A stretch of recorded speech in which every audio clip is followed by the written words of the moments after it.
Seafaring is transnational by nature. As seafarers travel from port to port, they come under the jurisdiction of many different states, each with their own laws and legal regulations. Increasingly, seafarers of all ranks are finding themselves at risk of facing investigations or criminal charges as a consequence of their professional activities, often for incidents that were beyond their control. Escalating legal obligations and sometimes aggressive attitudes to prosecutions are impacting across the maritime industry. Recent high-profile cases have shown that the legal situation for seafarers is complex, especially following maritime incidents where there's environmental damage or loss of life. Hundreds of thousands of seafarers are in one port or another, and they are subject to criminalization just for performing their duties. In many cases, seafarers may be considered guilty before they even have an investigation. Seafarers are very professional, but they can cope with many things, but you don't expect a collision. You don't expect someone to be smuggling people, drugs or arms on your ship. They can be criminalized in countries that they don't know the legal system, they don't know the culture, they don't speak the language, and they are guilty until proven innocent.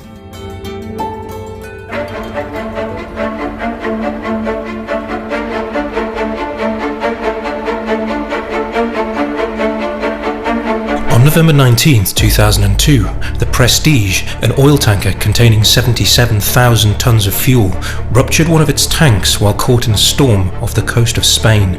Captain Apostolos Mangouras tried to bring the ship into port, but was refused by the authorities in Spain, France and Portugal. 6 days later, the ship broke in two and began to sink, spilling its cargo into the sea off the coast of Galicia.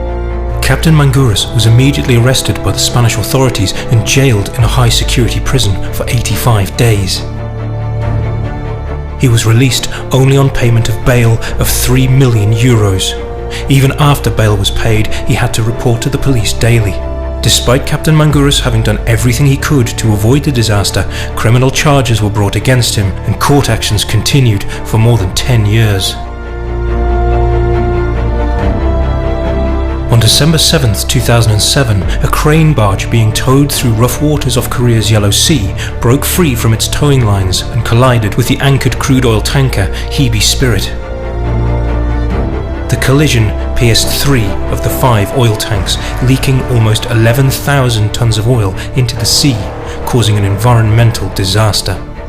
Following an investigation by the Korean Coast Guard, the captains of the 2 tugs, the barge and the Hebe Spirit were all charged with offences, including negligence and violating marine pollution laws.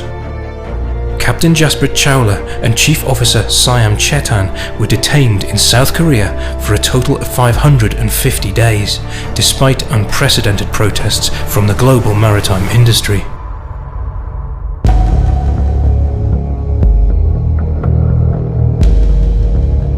Criminalization is not rampant, but the fear of criminalization is real and a deterrent for seafarers going to sea and taking promotion into senior ranks. In 2012, Seafarers' Rights International carried out a survey of 3,480 seafarers of 68 nationalities. Seafarers were asked if they'd faced criminal charges, and if so, what were their experiences.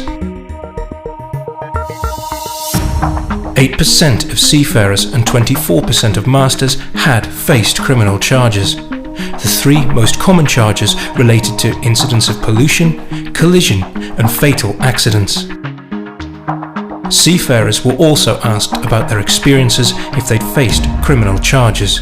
The results indicated that a real problem still exists. 91% were not provided interpretation services. 90% did not have legal representation.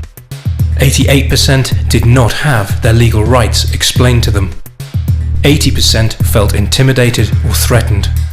46% said that they'd be reluctant to cooperate fully and openly with casualty inquiries and accident investigations. Overall, 81% of seafarers who faced criminal charges did not consider that they'd received fair treatment. And 85% were concerned about criminalization. Seafarers' Rights International had an exceptional response from many different nationalities of seafarers, which identified quite a number of things that we were concerned about.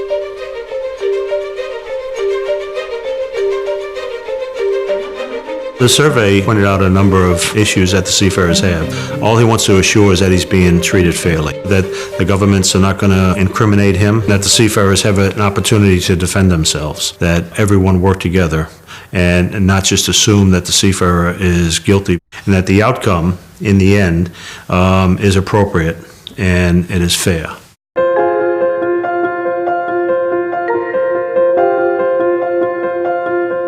The international stakeholders have responded to the problem of criminalization, and in 2006 the International Maritime Organization and the International Labour Organization jointly issued guidelines on the fair treatment of seafarers in the event of a maritime accident.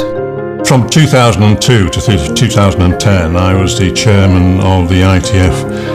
Maritime section. I led the workers at the UN International Labour Organization and International Maritime Organization. We developed the Fair Treatment Guidelines, which were completed in 2006. The Fair Treatment Guidelines set out how seafarers should be treated following a maritime accident and during any investigation and detention by public authorities. They ensure that seafarers' human rights are upheld and that detention is for no longer than necessary. The guidance has been provided to port and coastal states, flag states, seafarer states, ship owners and seafarers.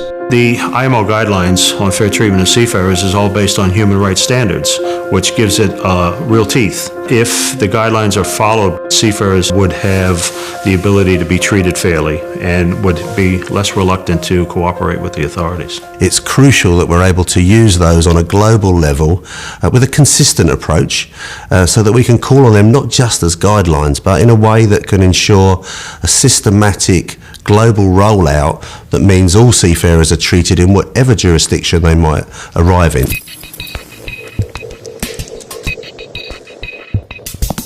If you find yourself involved in a criminal investigation, it's important to understand that not all states offer the same rights and protections. Every situation is different. An investigation means you're likely to come into contact with people from a range of organizations and people involved in law enforcement. You may not speak the local language and you may not know why the investigation is taking place. But there are a number of things you can do to protect yourself. One, they could educate themselves. There's certainly plenty of information on the I.t.f. website, the Seafarers' Rights International website. Their employers provide a lot of documentation. Certainly they need to do everything they can to educate themselves. But the industry as a whole has a big job not only to educate the seafarers, but to educate the governments on applying the IMO standards. If a maritime accident or incident occurs and there is an investigation, ask what is the basis for the investigation. If you don't speak the local language, ask for an interpreter.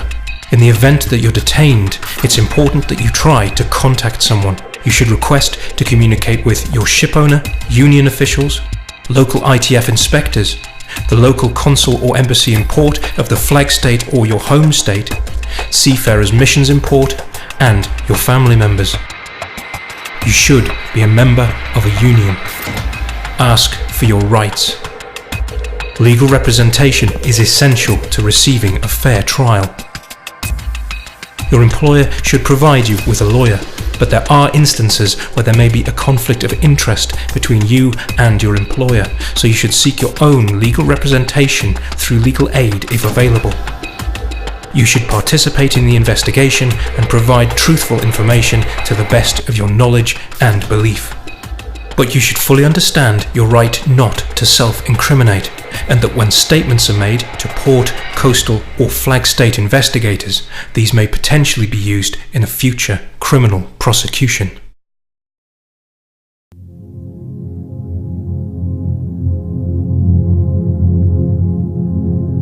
The problem is they need support. They don't know their rights. They don't know where to go. The I.t.f. has 138 inspectors in 57 countries, and these I.t.f. inspectors are officials that can assist seafarers in the event that they are charged or have any dealings with public authorities. An ITF inspector visits vessels to ensure that seafarers' collective bargaining agreements are adhered to. And if there's any problems that seafarers have on board, they assist and support them. We have websites that have all of the contact information of our inspectors. It's itfseafarers.org. We also have and support ISWAN, which is a welfare organization, with a 24/7 seafarers helpline, and that can be found at seafarerhelp.org. The ITF and its national unions are very active in all representation for seafarers. So there are a lot of cases where we've had to help seafarers who've been criminalised, charged, sometimes without due respect to their human rights. It's our job to educate the seafarers about their rights and make sure that we protect them when they're in a crisis or a conflict situation. The ITF is committed to protect seafarers from criminalisation, and we will not stop until we eradicate it on a global level. Though your chance of being involved in a criminal investigation is relatively small, it is significantly higher for seafarers, and so it's important to be aware of the potential risks and to know what to do when things go wrong. For more information on seafarers' legal rights, visit www.seafarersrights.org.